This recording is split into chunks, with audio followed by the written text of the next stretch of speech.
It's currently December 67th, 2024 as I'm recording this video, so I'm making pretty good on my progress, ladies and gentlemen. It's not the earliest that this type of list has went up on my channel, but as long-time viewers of my channel will know, it's not the latest either. It is time to wrap up the end of year lists. And while 2024 was a pretty damn good year for hip-hop if you ask me, my god was it easy to fill this list out. I've got to plug something at the start here, so go subscribe to my new CDTV Shorts channel. It's me, but in shorts form. So with that being said, grab a little snack and get prepared as we're about to jump into my 10 worst rap albums of 2024.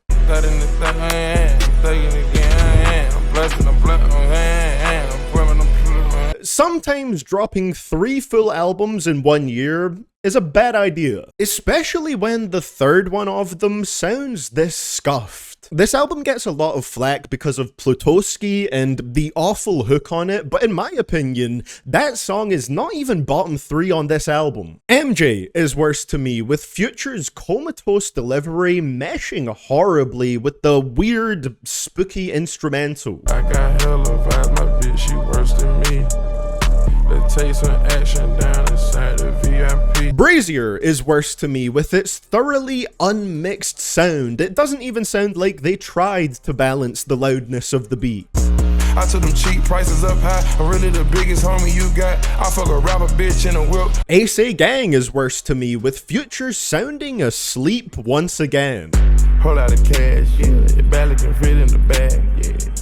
Count of these bands, yeah. He really sounds dead across the majority of this album, and that's just not a sound from Future that I like. Coupled with pretty consistently scuffed sounding mixing, and it's easily the worst of his 3 projects from 2024. It doesn't feel like mixtape Pluto, it feels like throwaway Pluto. And not in the terms of the Future song Throwaway that is actually very good. I mean that these songs sound like throwaways. I should probably clarify that. It's a very forgettable compilation of music where Future is never at his best. Not a single song here feels like essential Future to me. Drop, reach for the popcorn, oops, that's my cock.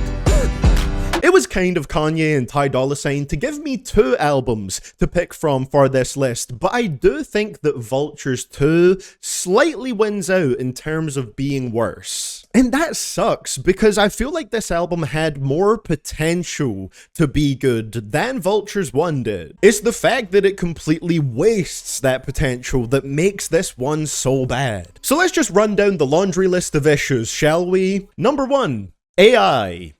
Fucking artificial intelligence. Kanye seems to have gained some real love for it lately, and this is the album where he's really started utilizing it within the damn music itself. Things are looking bleak, man. I can see Rick James with his feet up on Prince's couch. Always wanted to know did Biggie get a big house? 2, it still doesn't really fully feel finished, even after the updates. Songs like Time Moving Slow, 530, and Forever, they sound like ideas for songs that could be good if they were really worked on, but they feel so messy, rushed, and half-baked that they barely leave a mark in Kanye's discography. Time moving slow.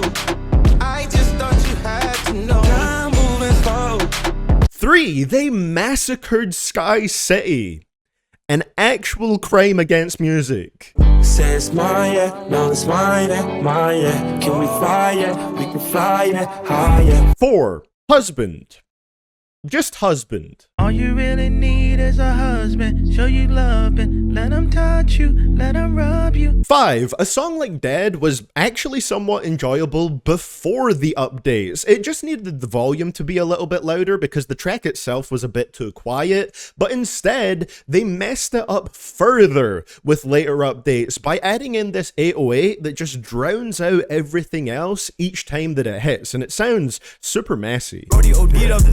I hope my bitch understand. I put the switch on the 10. This ain't no regular McLaren. Freddy, bitch, get your feet out the bed. Or adding unnecessary drums to Big TC's verse on My Soul, which was much more impactful without them. The struggle is real, gotta face it.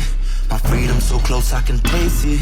Need money, got bills, so I chase it. Whoa, he's singing his verse from jail, so let's add a bunch of metal slamming and rattling sounds. I'm 14 and this is fucking dumb. Even when they try to fix things on this album, they make it worse. It has some songs I genuinely enjoy, like Slide, Promotion, and River, hence it not being higher up on this list. But it genuinely sucks to see such a messy Kanye album that has dire implications for the future of his music being an AI dystopian nightmare. Vultures 2, you suck. Got my twin to the left and he plates it. That bitch all like G6, pussy bracelet. Who could have seen it coming? A Destroy Lonely album on my worst albums of the year list. It'll be a true shock to any longtime viewer of my channel. Love Lasts Forever is pretty much the standard Destroy Lonely album experience. A few songs that sound cool and are actually pretty enjoyable, but the whole thing overall is dragged down by awful pacing and the general amateurish feeling that pervades Lonely's rapping. Honestly, these pointy chains by the choke. Honestly, these niggas going broke. I got a cup filled up with mud. I got your hoe trying to wrestle in the mud. Shit, I had to get it out of day. There's not necessarily anything wrong with his flows here. I think all of those are generally fine, but man, does his nasally delivery really wear off of you across the course of 21 tracks. My brother locked up for murder, dog. Free all of my killers. Hell, I ain't winning, y'all. I'm a top flow nigga. These niggas keep dropping trash, boy, stop littering. These niggas pussy, they sad, I call them the clitoris. Is there anything I can say here that I haven't already said for Lonely before? Album too long. Forced aesthetics over actual musical world building. Songs kinda boring. CDTV sleepy. It mostly does away with the grungier, faux rockstar vibes that are found on If Looks Could Kill, which is an album that I didn't like, but at least songs like How You Feel and Brazy Girls were somewhat cool and they sounded like they had potential to be even better and fleshed out maybe a little bit further. But instead of fleshing out that sound further and maybe even improving on it, I don't know, that could be a cool idea, Love Lasts Forever decides to instead take it in a much more standard modern rap album direction. And as a result, there's even less that sticks. I genuinely won't remember how a single song on this sounds next year. It's the definition of empty music. Skin the color, got put his nose in. Told him that I love him, I was trolling. This album feels like a huge misstep for Ice Spice. I don't really know who this is for. Y2K sees her rapping over beats that just don't really feel compatible with her style at all, and it makes for some bad sounding, lifeless tracks. Her Like EP isn't perfect by any means, but the production on there feels a lot more fitting for what she's trying to do. Songs like Osh, Popa, Bitch I'm Packing, Plenty Sun, and BB Belt, which is literally half of the album, sees her going over darker sounding beats, and just why was that the direction for this album? Bitch, I'm petty, you know I be on that. Standing on shit like a floor mat. They keep trying to reach me. That shit don't think he fly, he think he Peter Pan. How your bitch is mad at me, I thought she need a man. And they know how to move. Niggas fuck, we go cool. I don't get introduced. Yeah, I'm that bitch, so they still in my juice. Probably the best thing Ice Spice did in the past couple of years was her feature on Boy's a Liar Part 2, which had a very colorful, bubbly sound to it. There's nothing wrong with making girly music that has some vibrancy to it. Why does so much of this album sound so serious and bland? It says a lot that Did It First and Think You the Shit Fart are some of the better tracks on this album. There's actually some life to the production and overall sound of those ones. He begged me to stay, but I'm dipping. I don't even drink, but I'm sipping. We not fucking, but he put the tip in. He get on my nerves, but I'm with it. Can we also mention the fact that despite the album being called Y2K, the album doesn't remotely feel like the 2000s at all? That's really a missed opportunity for a fun album to instead end up making a bland, boring one. There's also some songs where she tries this almost yelling delivery to try and switch up the flow, I guess, but it just doesn't sound very good. Hot box in the beat like, give me a light. Got ass so the pants fit tight. Take a man, I'm getting him right. Ice Spice started cooling off pretty quickly in 2024, and I don't feel like this album helped matters with the sound that it went for.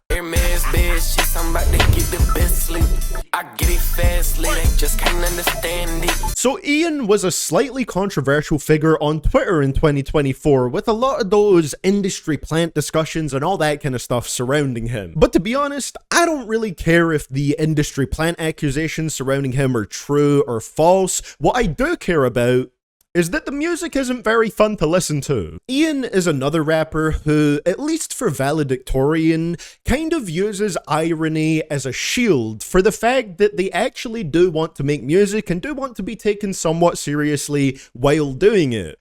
Look at the cover, it's referencing that one meme. He's not taking this seriously at all. Oh, and he's clearly a well-off white boy. What is he doing, rapping over Gucci Mane beats? This whole trope of he doesn't look like he makes that type of music is becoming really tired, man. The uninspired way Ian raps is also just a little bit of an odd combination with these Dat Piff rap mixtape era type of beats.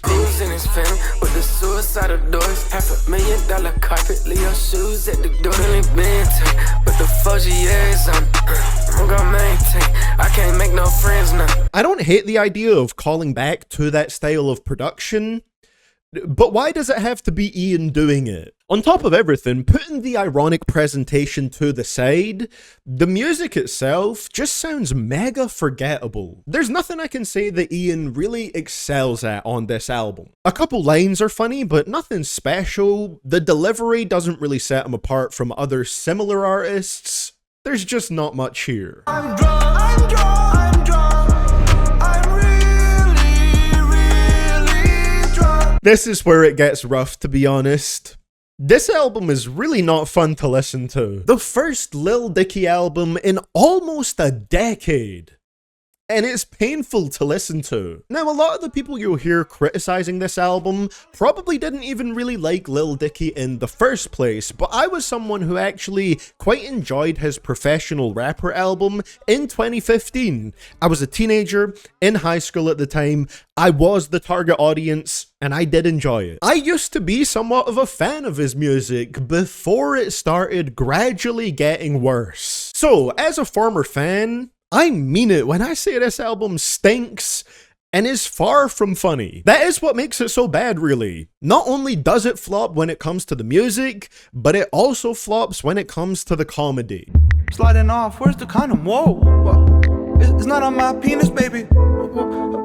It's so confusing, baby. I eat the pussy and other stuff, but I don't eat fruit or vegetables. Even when he sometimes lands on a concept here that could be funny, he just keeps hammering the same joke into your ears and completely drags it to the point that it absolutely loses any comedic value it might have had in the first place. Please hear me out. Sir, you're going to jail. I'm like, jail? He like, yeah.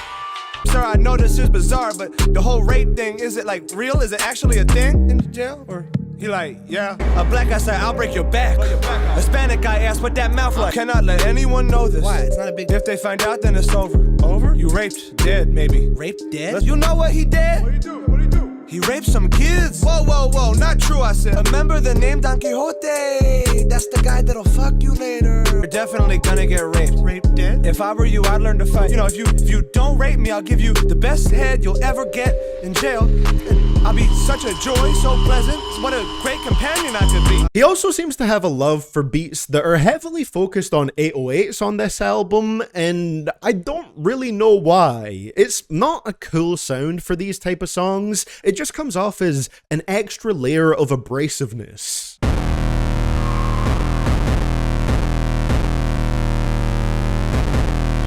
Kareem Abdul-Jabbar. These hooks got me scoring, see me coming from afar. It's wild because on the second track on this album, honestly, Lil Dicky is rapping like he envisions himself as Drake in his Nothing Was the Same prime, talking like this is the album that is gonna silence his doubters. Talk my old shit, all of it sucked. Piss on them records, I shit on them records. I thank everybody who saw the potential in me, but I still had to get it inevitably. And then the following tracks are like this. I made you dance, I made you plans, I made you laugh, I made you cry. Give me that pizza, dog.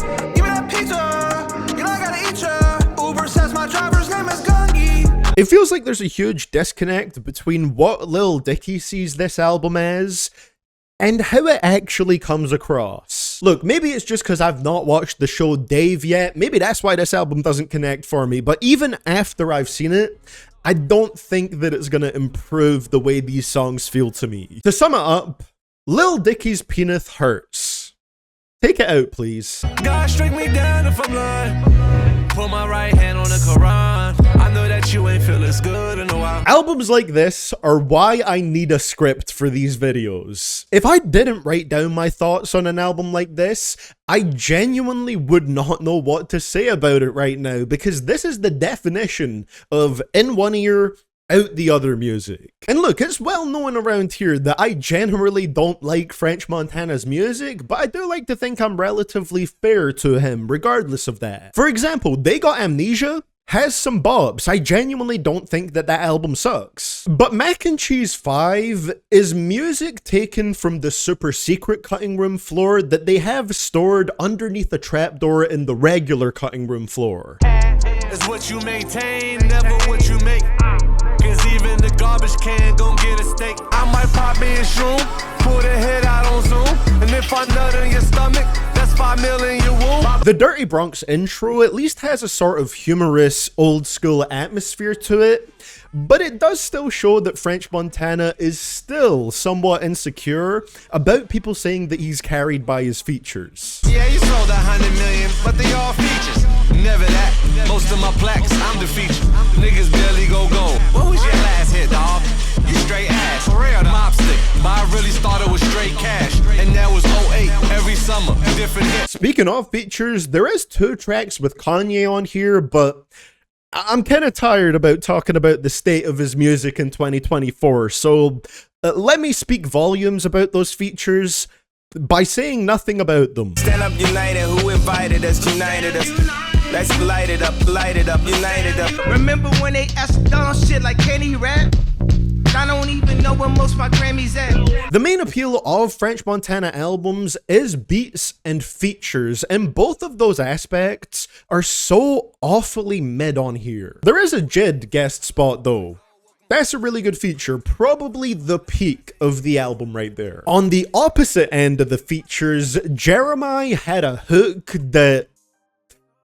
Just listen. How about we take shots and have to make it dry the bowl? Wake up mimosas, sip on that and sip on yo. As to be expected, French himself just has no real special draw to his rapping on here, and a lot of his hooks on this album are kind of bad. On the plus side, now that this video is out, I don't have to listen to this album again. I am finally free. Did the album for $1 million cash. Why you send on your niggas to crash? Rappers know they ain't giving no pass. Drop a 50 ED ain't last. Speaking of rappers who have no real special draw to their rapping, we have another Rich the Kid album. Life may be a gamble, but you can safely bet that if it is a year where Rich the Kid has released a new album, chances are it is going to be making it to my worst of the year list. Because of Carnival doing very well in 2024, an overrated song, if you ask me, people lied and pretended that they wanted a comeback from Rich the Kid in the big 2024. As if his style isn't still exactly the same as it was 6 to 7 years ago. Walk in the church, turn it upside down. Thick bitch, make her ass turn around. Jump up and down, make a clapping sound. Bad bitch, doesn't take it to sushi. Balenciaga ain't take it to Gucci. Was on the jet, when she give me the coupe. She gon' wipe me down, no little boost. He has not changed his flow even one bit.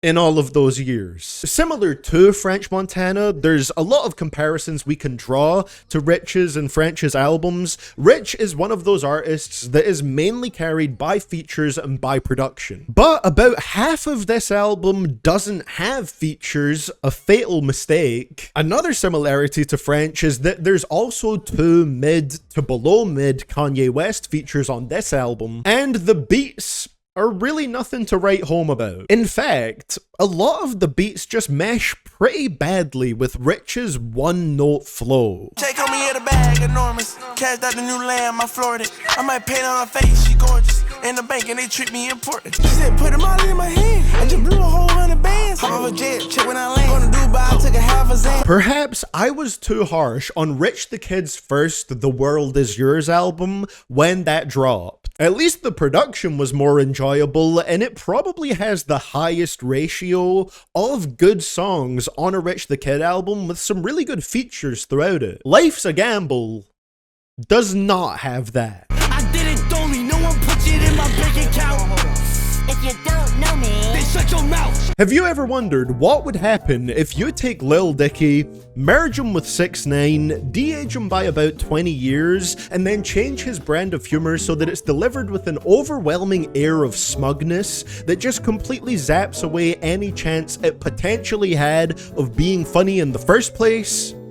Lil Mabu, ladies and gentlemen. Or an even better comparison. Mabu is like the rapping version of the most annoying streamer that you know. The Jack Doherty of rap music, if you will. The humor of his music is supposed to come from the fact that because he's the son of a millionaire, he's obviously lying in his raps about shooting people and all that kind of stuff. But again, because of the super smug tone that his music has and the whole delivery of it, it just comes across as more mocking of genuine drill music than anything else. Like, most of our rappers that signed to the streets, only dealers we took was a plea. Mabu get money, Wally P, shout out my label, that's me. Shot him in the chest and now he doing the pledge.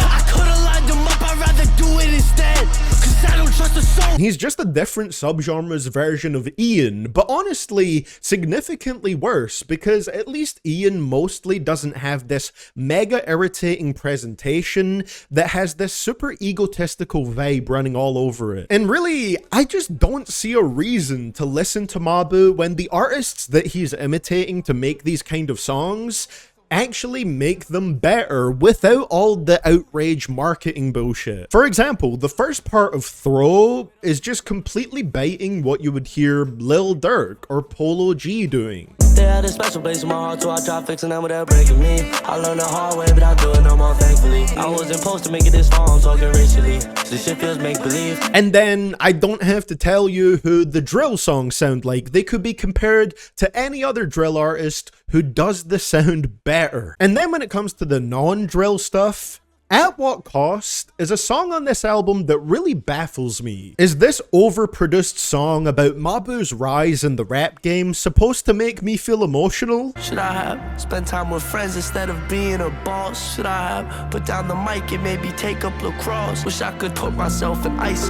hope I'd never defrost. I'm trying to call my younger years, but they won't answer my call at all. Wait a minute, I do this for myself. I do this for the people who ain't want to wish me well. Your music has no emotional value, brother. Let's be real for a second. Do I like this album? No bueno, senor. Funniest thing here is Oppie Day. That one I genuinely find to be a little bit of a guilty pleasure listen, but everything else on the album mostly sucks. Mabu's whole thing is genuinely outrage marketing. Look at his thumbnails on YouTube. Look at his general presentation as an artist. Listen to his voice. It is meant to irritate you, and that is just exhausting to listen to for 37 minutes. Everything is so over the top and in your face and tiring. And as a little bonus, I'm also just not a fan of anyone that platforms the 10-year-old rapper Lil RT. There's genuinely so much neglect surrounding that kid, so that's another really annoying thing that this album reminds me of and kind of participates in. How that white boy do that? How that white boy do that? Yeah, not up on her face, it gon' splat. Yeah. I can almost guarantee that this is not what you predicted would be at the #1 spot. Reason being, Brennan Jones at this point is a relatively unknown artist. But my god, this stinks. Who knew that 19 minutes could feel so long? Brennan's rapping voice could best be described as if Playboi Carti smoked cigarettes, and one of those cigarettes that he smoked gained sentience and started a rap career. I